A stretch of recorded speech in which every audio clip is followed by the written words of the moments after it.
दाना तूफान की वजह से अब तबाही मचना शुरू हो चुकी है। लैंडफॉल हुआ और जहां पर लैंडफॉल हुआ वहां से आपको तस्वीरें भी हम दिखाने वाले हैं। पश्चिम बंगाल से लेकर के ओडिशा तक इसका असर देखने को मिल रहा है। एनडीआरएफ, एसडीआरएफ की 288 टीमों को तैनात किया गया है और इतना ही नहीं, लगभग 550 ट्रेनें हैं जिन्हें रद्द किया गया है और फ्लाइट्स भी रद्द कर दी गई है। किस तरीके से तूफान ने कहर बरपाना शुरू किया है, इस रिपोर्ट में देखिए।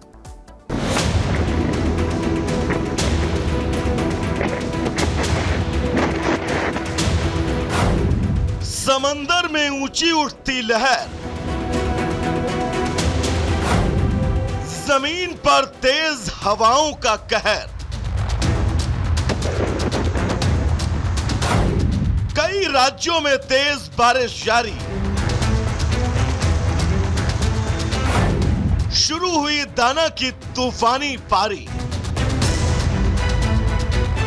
दाना आने वाला है, ये तो मौसम विभाग ने पहले ही बता दिया था, लेकिन ओडिशा और बंगाल के समुद्री किनारों ने जब देर रात इसकी दस्तक को महसूस किया, तब उन्हें पता चला कि दाना तूफान को लेकर आखिर अलर्ट क्यों जारी किया जा रहा था।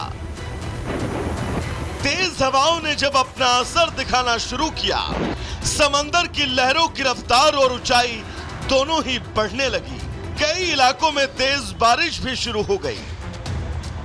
यानी उम्मीद के मुताबिक दाना तूफान ने ओडिशा और बंगाल के किनारों पर देर रात अपना असर दिखाना शुरू कर दिया। लैंडफॉल होने के साथ ही आज ये तूफान आगे कुछ और राज्यों और शहरों पर भी असर दिखाएगा। हालांकि दाना तूफान को लेकर दोनों ही राज्यों की तस्वीर पहले ही बदलने लगी थी। पहले ही बंगाल और ओडिशा के समुद्री इलाकों में तेज बारिश का दौर शुरू हो गया था। इसे लेकर एनडीआरएफ और एसडीआरएफ की टीमें पहले से ही मुस्तैद हैं। देर रात तक टीम किनारों पर लोगों को अलर्ट करने के लिए तैनात दिखाई दी।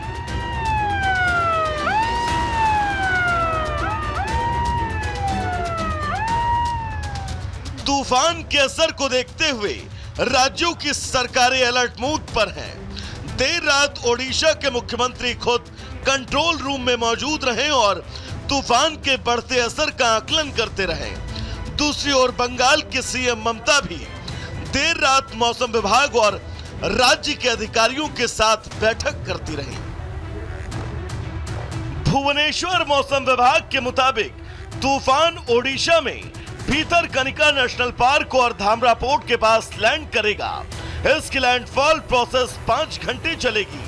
ये 120 किलोमीटर प्रति घंटे की रफ्तार से ओडिशा के उत्तरी हिस्से से गुजरेगा।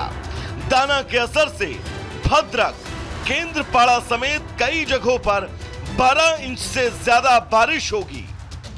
तटीय इलाकों में बारिश 20 सेंटीमीटर तक होने के आसार हैं। ओडिशा के 14 जिलों में 10 लाख लोगों को शिफ्ट किया गया है।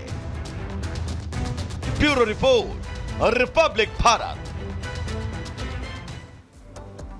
और चलिए बात करते हैं दाना की ऊंकार कितने तैयार है। हम प्रशासन की तरफ से क्या इंतजाम किए गए वो भी आपको बताएंगे, लेकिन कितना नुकसान हो रहा है उसकी जानकारी भी आपको देने वाले हैं। सबसे पहले आप देखिए, भुवनेश्वर और कोलकाता एयरपोर्ट को बंद किया गया है और आपको ये भी जानकारी दे दें कि 16 घंटे के लिए 300 उड़ानों को रद्द करना पड़ा है। 552 ट्रेनें रद्द। साउथ ईस्टर्न रेलवे की 150 ट्रेन को रद्द किया गया है। साउथ ईस्ट सेंट्रल रेलवे को की 14 ट्रेन उनको रद्द किया गया है। इसके अलावा ईस्ट कोस्ट रेलवे जो है 198 जो ट्रेन है उनको रद्द करना पड़ा है, क्योंकि दाना तूफान की वजह से प्रशासन ने पहले ही चेतावनी जारी कर दी थी। ईस्टर्न रेलवे की बात करें, 190 ट्रेन उनको रद्द करना पड़ा। एनडीआरएफ और इसके अलावा एसडीआरएफ फायर ब्रिगेड की कुल टीम 288 है जो कि इस वक्त तैनात की गई है, ताकि किसी तरह की भी आपदा स्थिति अगर आए तो फिर उससे निपटा जा सके। और आपको लगातार हम बता रहे हैं कि प्रशासन, सरकार ने पूरे इंतजाम फिलहाल कर लिए हैं। और आपको कुछ तस्वीरें दिखाते हैं कि किस तरीके से दाना को लेकर के अलर्ट जारी किया गया है और अलर्ट के साथ साथ सुरक्षा व्यवस्था का खास ख्याल रखा गया है। ये 5 तस्वीरें देखिए, 300 उड़ानें रद्द कर दी गई है। भुवनेश्वर एयरपोर्ट को भी पहले ही बंद कर दिया गया था और 9 राज्यों में से लेकर के अलर्ट है, लेकिन सबसे ज्यादा जो असर है वो माना जा रहा है कि पश्चिम बंगाल और उड़ीसा में देखने को मिल रहा है। और यही वजह है कि वहां से कई लाख लोगों को सीधे सीधे शिफ्ट करवा दिया गया है। स्वास्थ्य विभाग पूरी तरीके से अलर्ट मोड पर नजर आ रहा है। हमारे साथ हमारे सहयोगी विवेक जुड़ गए हैं। विवेक का सीधे रुख कर लेते हैं। विवेक, तैयारियां क्योंकि पहले से की जा रही थी, लेकिन असर अभी क्या दिख रहा है?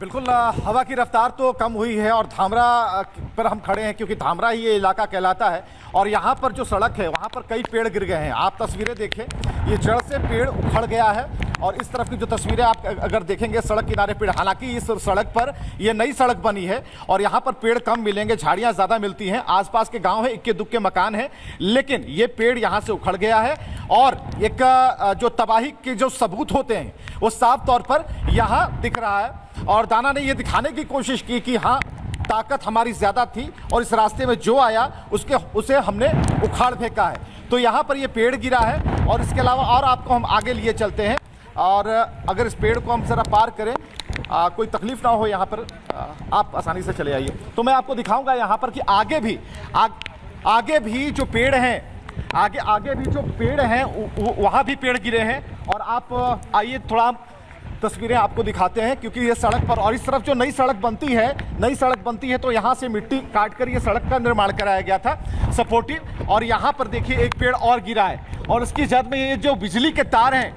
ये जो बिजली के तार हैं, हालांकि एहतियातन हमने आपको कहा कि बिजली का जो कनेक्शन है, बिजली का जो एक ट्रांसफार्मर से जो लिंक होता है उसे कल से ही ख़त्म किया गया था ताकि कोई भी दिक्कत ना हो। और आप देख पा रहे हैं कि बिजली के तार हैं और बिजली के तार जो हैं वो पेड़ के नीचे दब गए हैं, यानी कि बिजली आपूर्ति पहले से ठप थी। और ऐसे में जो स्थितियां हैं वो अब जाकर, हवाएं तो कम हुई हैं, 100 किलोमीटर प्रति घंटे की रफ्तार से अभी भी हवा चल रही है, लेकिन जो तबाही का मंजर है वो बिल्कुल स्पष्ट है, साफ है कि किस तरीके से दाना ने तबाही मचाई है। इस घर को देखिए, इस घर को देखिए आप, या ये घर जो है बंद है और इस वक्त हम आपको दिखा रहे हैं कि ये जो पेड़ गिरा हुआ है, अंदर एक नीम का पेड़ था वो भी गिर गया है। तो कुल मिलाकर जो तस्वीरें हैं बहुत भयावह है और कई ऐसी तस्वीरें इस रास्ते में पड़ी हुई है। हालांकि हमारी जो गाड़ी है काफी पीछे लगी हुई है और हम आगे नहीं जा सकते, इसलिए हमें ठीक है विवेक, आप लगातार तस्वीरें दिखा रहे हैं और आप देखिए कि दाना ने वहां पर कहर बरपाना अब शुरू कर दिया है, जिसकी वजह से लोगों की मुश्किलें भी बढ़ने वाली है।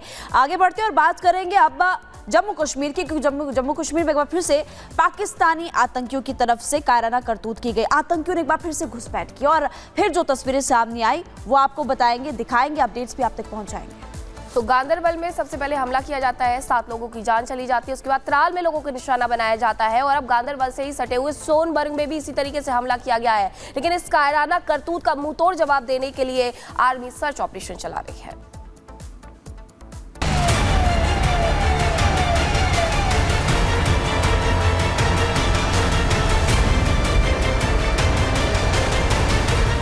आतंक ने फिर किया पीठ पर वार।